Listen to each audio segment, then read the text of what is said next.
Martha Sims. I'm a senior lecturer. I'm a folklorist and a composition teacher.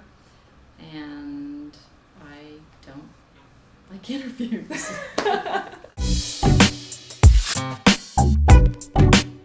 I'm going to go with a collection of Flannery O'Connor stories because I think she's a great writer, and I think there's so much, not being a creative writer myself, but I think there's so much craft in her stories. They're really, they're dark and intriguing, and they are great for self-reflection as well as just compelling stories. So I think they're pretty cool.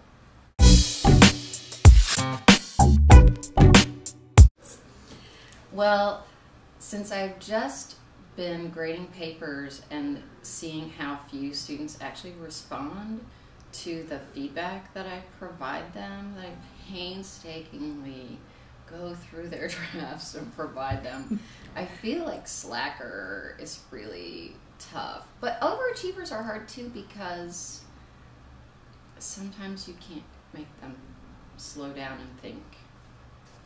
So it's a tough one. Yeah.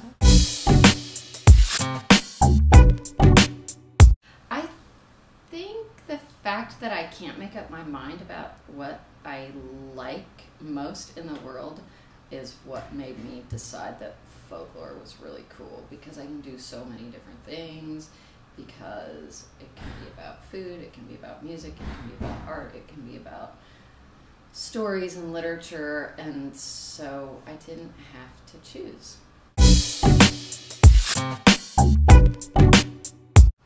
I think it would be barista, because you get to talk to people all the time.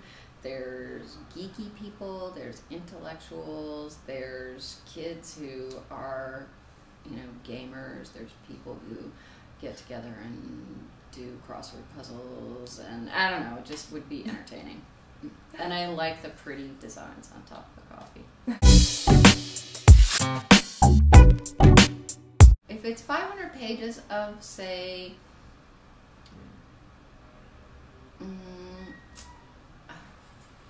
a really good writer, I'm trying to think of somebody other than Flannery O'Connor, that would be good, but writing 20 pages can also be really fulfilling.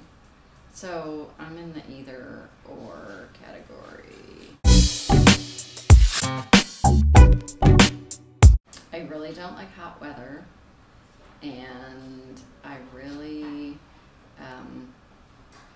probably my most unusual travel experience was to Jacksonville, Florida, and so I don't really want to go back, because it was a weird and awkward conference in Jacksonville, which is a really weird place to have a conference, I think, and I didn't see much of the city that inspired me to return.